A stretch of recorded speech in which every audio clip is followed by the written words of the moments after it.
is Nikhil, I am from कैरिकिक services. तो यार बड़ी बेसब्री से इंतजार के बाद में यूपी आयुष काउंसलिंग का पोर्टल ओपन हो चुका है। आप देख सकते हो ugcounseling.ayushUP.in एक्टिवेट हो चुकी है। बहुत सारे बच्चों की क्वेरीज ये भी थी कि सर जो शेड्यूल आया हुआ है वो एक तरीके से सही नहीं है, फेक भी हो सकता है। मुझे भी ये चीज़ स्टार्टिंग लगी थी, बट यही सेम शेड्यूल अब आपके ऑफिशियल वेबसाइट पर अवेलेबल है। तो जो आज का वीडियो होने वाला है ना कि यार मैं आपको बताऊं कि आयुष काउंसलिंग से रिलेटेड जितनी भी अपडेट्स होंगी हम अपने चैनल पर लाते रहते हैं, तो आप चैनल को प्लीज़ सब्सक्राइब कर लीजिएगा। और मैं पूरा का पूरा यूजी जो ब्रोशर आया हम 3-4 पार्ट में वीडियोस में कवर करने वाले हैं। तो सबसे पहले चैनल को सब्सक्राइब करो, वीडियो को लाइक करो। तो देन अगर हम बात करें कि सर आज का टॉपिक है, कंटेंट क्या है, कि आज हम क्या डिस्कस करने वाले हैं, आज आपको सिर्फ हम यही बताएंगे कि इसमें से कुछ पार्ट जो स्टार्टिंग के कुछ पॉइंट्स हैं, जैसे कि आपका एलिजिबिलिटी क्राइटेरिया क्या है, कुछ बच्चों को लेकर इसको भी कंफ्यूजन है। डोमिसाइल सर्टिफिकेट हमको क्या प्राइवेट कॉलेज के लिए भी देना पड़ेगा या सिर्फ गवर्नमेंट के लिए एलिजिबल है, देन गवर्नमेंट में से हमको कौन सा देना पड़ेगा, देन उस पर भी हम बात करेंगे। उसके बाद हमारे रिजर्वेशन फैक्टर की बात हो गई, इंपॉर्टेंट डेट्स की बात हो गई। तो ये हम एट एन ओवरव्यू कवर करने वाले। रेस्ट ऑफ इट राउंड 1 से राउंड 2 है ना, तो दोनों उस पर हम बात करेंगे। और फीस स्ट्रक्चर पे हम सेपरेट बात कर रहे होंगे कि भैया फीस स्ट्रक्चर क्या वेरी कर सकता है। जी हाँ, वेरी भी कर सकता है, ऐसा भी उस पर ब्रोशर पे लिख रखा गया है। तो इस ब्रोशर पे जो भी रूल्स और जो भी चीज़ें दे रखी हैं बहुत ही ऑफिशियल हैं और वो सारे के सारे रूल्स फॉलो होने वाले, बिकॉज जो भाई यूपी आयुष डिपार्टमेंट है हमारे गवर्नमेंट ऑफ यूपी का, तो देन वही पूरा इसको रन कर रहा है। उसके लिए कमेटी गठित की गई है, देन उसी के बिहाफ पर पूरी काउंसलिंग होने वाली है। तो चलिए शुरू करते हैं। यहाँ पर दो आपको दे रखा है, मतलब कि 2 पीडीएफ दे रखे हैं एक तरीके से इंपॉर्टेंट नोटिस की बिहाफ पे। एक यूजी ब्रोशर है, देन आपको उसको पूरा रीड करना है। अगर आपको शॉर्ट में रीड करना चाह रहे हैं, देन कुछ इंपॉर्टेंट पॉइंट इन्होंने दे रखे हैं, तो देन आप वो भी रीड कर सकते हैं। तो चलिए शुरू करते हैं। सबसे पहले मैं इनकी इंपॉर्टेंट डेट्स की बात करूंगा। सिंपली अगर मैं बात करूं, अगर आप यूपी काउंसलिंग की बात करेंगे तो देन आप ऑल इंडिया कोटे से हो या स्टेट कोटे से हो, ठीक है। बहुत सिंपल सा कॉन्सेप्ट है। थोड़ा सा नीचे आ जाते हैं, है ना।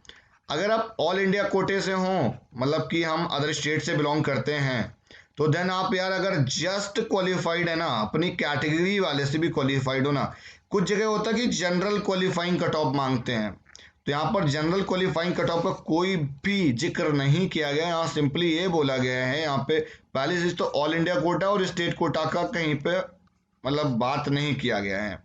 सिंपली ये कंसीडर किया गया कि यूपी ओपन स्टेट है भैया, तो आप उसके प्राइवेट कॉलेज के लिए हकदार हो, देन कोई दिक्कत नहीं है, ठीक है। और दूसरा चीज, यूपी में इतने सारे कॉलेज हैं, तो यार देखो जो बच्चे हरियाणा, राजस्थान, बिहार या अदर स्टेट से बिलोंग करते हैं, तो वहाँ पर अभी देखो काउंसलिंग उत्तराखंड या पंजाब का भी पोर्टल भी एक्टिवेट हो चुका है, तो वहाँ पर भी चॉइस फिलिंग नहीं आ रही। राजस्थान और एमपी में अभी तक प्राइवेट कॉलेज पार्टिसिपेट नहीं किए हैं। तो अगर आप प्राइवेट कॉलेज के लिए देख रहे हो तो देन आप यूपी अप्लाई कर सकते हो, ठीक है। और इसमें अदर स्टेट वाले बच्चे एलिजिबल भी हैं। अब अगर मैं सिंपली यहाँ पर बात करूँ कि सर वो सब ठीक है, आप मुझे ये बताइए कि अगर हमारा 140 है और मैं ओबीसी कैटेगरी से बिलोंग करता हूँ, मदर स्टेट का कैंडिडेट, बट आप अप्लाई कर सकते हैं, आप एलिजिबल हैं। तो यही इसका एलिजिबिलिटी क्राइटेरिया है जो कि नीट ब्रोशर पर दे रखा है, वही सेम चीज इन्होंने फॉलो किया है। ये नीट की मेरिट के बिहाफ पर ये काउंसलिंग होने वाली है, उसी के बिहाफ पर सारी चीजें अप्लाई की जाएंगी। इसमें प्राइवेट और गवर्नमेंट कॉलेज दोनों पार्टिसिपेट करेंगे। और जो है लिस्ट आ चुकी है इस ब्रोशर में कि प्राइवेट कॉलेज कौन कौन से पार्टिसिपेट कर रहे हैं, गवर्नमेंट कॉलेज कौन कौन से पार्टिसिपेट करेंगे। फिलहाल गवर्नमेंट तो सारे कर रहे हैं, प्राइवेट में से कुछ कॉलेज अभी ऑन पेंडिंग है, तो देन उनका भी आ जाएगा बहुत ही जल्द। अगर नहीं आता है राउंड 1 में, तो देन राउंड 2 में वो जरूर पार्टिसिपेट करेंगे, तो परेशान होने की बिल्कुल भी जरूरत नहीं है। अब अगर हम बात करें कि प्रथम राउंड की जो काउंसलिंग है उस पर क्या क्या होने वाला है भैया, 5 से 12 के बीच में रजिस्ट्रेशन होगा और आज से पेमेंट होना स्टार्ट हो जाएगी, तो आप पेमेंट भी कर सकते हैं। आफ्टर दैट आपकी मेरिट लिस्ट आएगी और काउंसलिंग मतलब कि भैया अलॉटमेंट लेटर हम 14 जनवरी को डाउनलोड कर सकते हैं।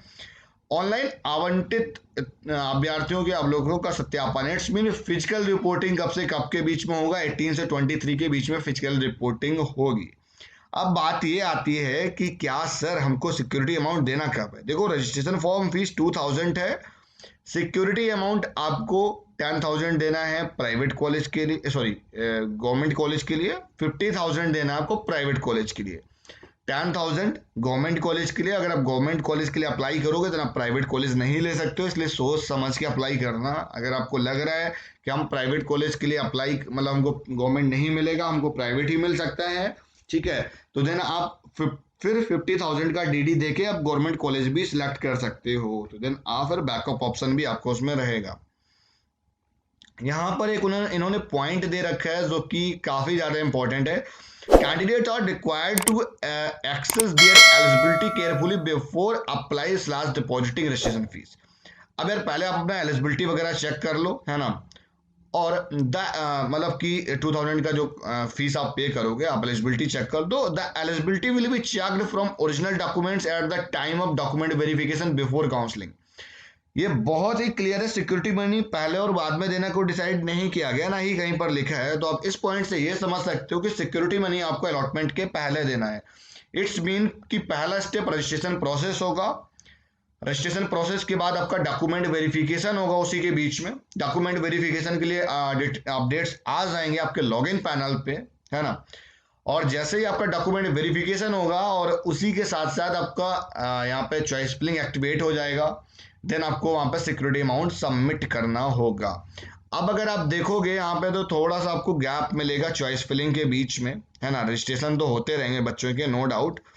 अब जैसे यहाँ पे चॉइस फिलिंग वगैरह फिल करनी है तो चॉइस फिलिंग का यहाँ पे एग्जैक्ट तो नहीं दिखा रहे हैं, रेस्ट ऑफ इट जैसे आप लॉगिन पे जाओगे तो देन यहाँ पे आता है, ये देख लीजिए 5 से 12 के बीच में रजिस्ट्रेशन है, फीस पे करने का डेट 6 से 12 के बीच में है, चॉइस फिलिंग का 8 से 12 के बीच में है। मतलब इधर जो बच्चे, मतलब मैं बोलूंगा कि ज्यादा से ज्यादा बच्चे स्टार्टिंग में एनरोल कर लें, देन कोई प्रॉब्लम नहीं आएगी। इट्स मीन कि सिक्योरिटी अमाउंट कहीं ना कहीं आपको पहले देना है, ठीक है। हाँ, इन केस अगर कुछ भी यार चेंजेस आते हैं इस स्टेटमेंट में तो मैं आपको कम्युनिटी पोस्ट कर दूंगा या नेक्स्ट वीडियो में मैं ले आऊंगा, बिकॉज ये बात कहीं पर नहीं लिखी आपको सिक्योरिटी अमाउंट पहले देना है कि बाद में देना है, लेकिन ये उनका जो स्टेटमेंट है कुछ जगह और भी चीजें लिखी उसके बिहाफ पे देखा जा सकता है। उसके बाद प्रथम काउंसलिंग जो है हमारी वो 5 जनवरी से, पूरा मतलब कि जनवरी में राउंड 1 खत्म हो जाएगा, आप इतना समझ लो, ठीक है। और देन राउंड 2 के लिए देखो, अब राउंड 1 में हम जितने भी रूल्स हैं उसके लिए मैं एक सेपरेट वीडियो लेकर आएंगे। अब राउंड 2 की मैं बात करूं तो देन वो 12 फरवरी तक कवर किया जा रहा है, तो देन एंड ऑफ फरवरी आपकी पूरी काउंसलिंग एंड कर दी जाएगी। और यार यहाँ पर 2000 का फीस वगैरह पे करना ये इन्होंने लिख ही रखा है। अब अगर आप ये पूरा स्टेटमेंट पढ़ोगे तो देन मैं आपको बता देता हूँ कि देखो 10,000 भैया गवर्नमेंट कॉलेज के लिए है, तो जिसमें हम सिर्फ गवर्नमेंट कॉलेज का ऑप्शन ले सकते हैं, और 50,000 प्राइवेट कॉलेज के लिए ऑप्शन हम ले सकते हैं, ठीक है। जिन छात्राओं द्वारा आवंटन के पश्चात संबंधित कॉलेज में प्रवेश ले लिया जाएगा, मतलब कि जो भी स्टूडेंट्स को अलॉटमेंट अगर मतलब कि लेते हैं, उनकी धरोहर राशि, उनका मतलब कि जो डीडी वो सबमिट करेंगे डॉक्यूमेंट वेरिफिकेशन के पहले, मतलब कि इट्स मीन अलॉटमेंट के पहले, तो उन बच्चों को क्या करना होगा, अपना डीडी और डॉक्यूमेंट्स जब वो वेरीफाई करके सबमिट करेंगे तो उनका जो डीडी है अभी तो बनेगा निर्देशक आयुर्वेद एंड यूनानी सेवा के नाम से, ठीक है। तो ये वाला डीडी क्या सबमिट हो जाएगा, एक कॉमन, एक तरह से एक कह सकते हो कि एक यूपी मिनिस्ट्री को आप पैसा दे रहे हो जो कि काउंसलिंग हेल्ड कर रहे हैं, तो अगर आपको अलॉटमेंट आ जाती है तो देन वो अमाउंट आपका अलॉटेड इंस्टीट्यूट में ट्रांसफर कर दिया जाएगा, ठीक है। क्लियर हो गया। अब अगर हम बात करें कि अगर हमको कॉलेज नहीं लेना है तो देन उस केस में फीस हमारी नॉन रिफंडेबल है। यदि कोई अभ्यर्थी आवंटन के पश्चात पाठ्यक्रम में प्रवेश नहीं लेता है तो उसकी धरोहर राशि जब्त कर ली जाएगी। इट्स मीन वो नॉन रिफंडेबल है, और वो फिर जो सीट होगा वो मॉप अप राउंड के बिहाफ पर फिल किया जाएगा। और ये भी कुछ पॉइंट्स दे रखे हैं तो आप इनको भी देख सकते हैं। तो वो पहला तो एलिजिबिलिटी वही है कि परसेंटाइल के बिहाफ पे, तो देन आपको परसेंटाइल वाला मैंने बता दिया है, ठीक है। और यार सबसे इंपॉर्टेंट चीज ये है, अब यहाँ पर देख लो, जैसे कि जो पहला पॉइंट दे रखा है, ये पॉइंट सारे पढ़ने इंपॉर्टेंट है। ऐसे छात्र जिन्होंने नीट की परीक्षा उत्तीर्ण की हो तथा निर्धारित ऑनलाइन प्रक्रिया के माध्यम से वेबसाइट पर पंजीकरण कराया हो, हाँ, तो मतलब कि उनको पंजीकरण का जो अलॉटमेंट प्रिंट आउट होगा, जो रजिस्ट्रेशन फॉर्म होगा, उसका फीस वगैरह, तो वो मतलब कि वही फॉर्म प्रिंट आउट वाला ही मतलब वैलिड है। इट्स मीन कोई दूसरा प्रोसेस नहीं है इनका, कहने का मतलब ये।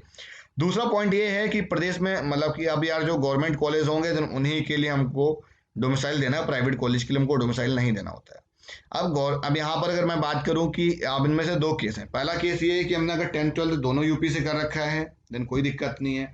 अगर हमने सिर्फ 10th कर रखा है तो देन तब भी कोई दिक्कत नहीं है, तब भी हम डोमिसाइल एक तरीके से अप्लाई कर सकते हैं। ठीक है, जिन अभ्यर्थियों ने हाई स्कूल एंड इंटरमीडिएट अथवा समकक्ष दोनों परीक्षाएं उत्तर प्रदेश से उत्तीर्ण की हो, उसको कोई भी डोमिसाइल नहीं देना है।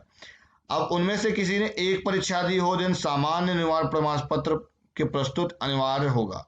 तो यार देख लो, जो सेकंड पॉइंट है, ऐसे छात्र जिन्होंने 10th एवं 12th में से एक परीक्षा उत्तीर्ण की हो उनको एक मतलब कि एक कुछ ना कुछ प्रूफ देना पड़ेगा। मतलब इट्स मीन सामान्य निवास प्रमाण पत्र जो होता है, ठीक है, वो हमको प्रस्तुत करना अनिवार्य रहेगा। ठीक है, एवं अन्य सुसंगत अभिलेखों को भी प्रस्तुत करना आवश्यक होगा। अब यार देखो, इट्स मीन कि ये है कि आपको कहीं ना कहीं हमको मतलब कि भैया जो 10th 12th दोनों का रखा उसका कोई दिक्कत नहीं है, लेकिन 10th 12th में से अगर एक का किया तो उसको भाई डोमिसाइल सर्टिफिकेट देना पड़ेगा। ऐसे छात्र जिन्होंने हाई स्कूल और इंटरमीडिएट दोनों परीक्षाएं मतलब कि यूपी से की हैं, उत्कीर्ण ना की हो, यहाँ पे बात समझो, दिन एक तो है दोनों की हो, एक हो उनमें से एक किया हो, दिन उनमें से दोनों ना की हो, तो प्रवेश के समकक्ष प्राधिकारी द्वारा मतलब कि उनको यार मूल निवास प्रमाण पत्र देना ही होगा, कोई दूसरा ऑप्शन है ही नहीं। ठीक है, तो बात समझ गए। अगर 10th 12th दोनों दे रखा है देन आपको भैया नहीं देना पड़ेगा, अदरवाइज देना पड़ेगा। ठीक है, तीन पॉइंट्स एलिजिबिलिटी के। अब अगर मैं बात करूं कि और क्या क्या पॉइंट्स दे रखे हैं, है ना, तो एक तो कॉमन वही एलिजिबिलिटी वगैरह है ना, कोई चेंजेस नहीं है। अब यहाँ पर जैसे कुछ पॉइंट दे रखा है, ऐसे छात्र जिन्होंने नीट के 2020 की परीक्षा प्रतिभाग किया हो और नीट उत्कीर्ण किया हो तथा निर्धारित ऑनलाइन, वो यार देखो सिंपल सा है कि उसी पे आपको करना है। हाँ, विश्वविद्यालयों की सीटों पर प्रवेश हेतु उत्तर प्रदेश राज्य का निवास होना या 10th 12th के दोनों परीक्षा अनिवार्य नहीं करना होगा। या जिसने 10th और 12th दोनों कर रखा है, तो अगर आप यूपी से नहीं भी बिलोंग करते हो तो देन कोई दिक्कत नहीं है, अदरवाइज आपके पास यूपी का डोमिसाइल होना चाहिए। इनका कहने का लॉजिक ये है। अब ये देख लो यार कि आपका परसेंटाइल एलिजिबिलिटी क्राइटेरिया यहाँ पे दे रखा है। अगर आप BUMS के लिए सीक आउट कर रहे हो तो आपको 10th में उर्दू होना कंपलसरी है। ठीक है, अदरवाइज आपका जो नॉर्मल एलिजिबिलिटी है कि जस्ट अपनी कैटेगरी से आप क्वालिफाई हो देन आप एलिजिबल हो। अब ये एज का यहाँ पर इन्होंने दे रखा है, अगर आप जनरल उससे बिलोंग करते हो अनरिजर्व से, तो देन भैया 1995 से 2003 तक के बच्चे वैलिड होंगे, अलाउ होंगे। और यहाँ पे मतलब और यहाँ पे अगर आप कोई भी आपके पास कैटेगरी है तो देन आपको फिर 5 ईयर का रिलैक्सेशन मिल जाता, तो ये बात वही है। देन उसके बाद रिजर्वेशन फैक्टर की अगर हम बात करें तो यार देखो, रिजर्वेशन हमको जिसका हमको रिजर्वेशन चाहिए एटलीस्ट उसका हमारे पास सर्टिफिकेट होना चाहिए और जो कि नया होना चाहिए, सिंपली मैं ये बोलूंगा। और EWS की सीट जो है ना, तो EWS के लिए हमारा नया सर्टिफिकेट होना चाहिए सबसे पहली चीज। ठीक है, और देन उसके बाद अगर हमारे पास डोमिसाइल सर्टिफिकेट है, मतलब कि फ्रीडम फाइटर का है या एक्स सर्विसमैन का है, तो उसके लिए फॉर्मेट डिस्क्रिप्शन पर दे रखा है, तो आप उसको वेरीफाई करा सकते हैं उसके नॉर्म्स के हिसाब से। ठीक है, उसमें सारा कंप्लीट इंफॉर्मेशन दे रखा है, तो आप लोग ये देख लीजिएगा। ठीक है, और उसके बाद जो हमारा नेक्स्ट वीडियो है कि काउंसलिंग प्रोसेस कैसे क्या किया जाएगा, सबसे इंपॉर्टेंट यही है। तो आज का वीडियो यहीं तक, और इसी तरीके से वीडियोस पाने के लिए चैनल को सब्सक्राइब करिए। अगर वीडियो पसंद आई हो तो लाइक करिएगा। और मैं बार बार बोल रहा हूँ कि यार मैं तो आपको कंटेंट दे ही रहा हूँ, रेस्ट ऑफ इट आप एक बार स्वयं पढ़ें। ठीक है, अगर आपको कोई बिल्कुल भी काउंसलिंग करना नहीं आता है, आपके साथ बहुत प्रॉब्लम है, आप कंफ्यूज्ड हैं, आप प्रेशराइज्ड फील कर रहे हैं, तो देन आप मेरी पेड काउंसलिंग सर्विसेज ले सकते हैं। उसके लिए मैंने आपको नंबर काउंसलर का डिस्क्रिप्शन पर दे रखा है, इंटरेस्टेड कैंडिडेट ही कॉल करिएगा उस पर। ठीक है, रेस्ट ऑफ इट आप सारे लोग फ्री गाइडेंस फॉर्म फिल कर सकते हैं। तो आज का वीडियो यहीं तक, और इसी तरीके से वीडियोस पाने के लिए हमारे चैनल को सब्सक्राइब करिए। वीडियो पसंद आई तो लाइक करिएगा। हम आपको मिलते हैं नेक्स्ट वीडियो में फिर किसी नई जानकारी, किसी नए अपडेट, किसी नए रिसर्च के साथ।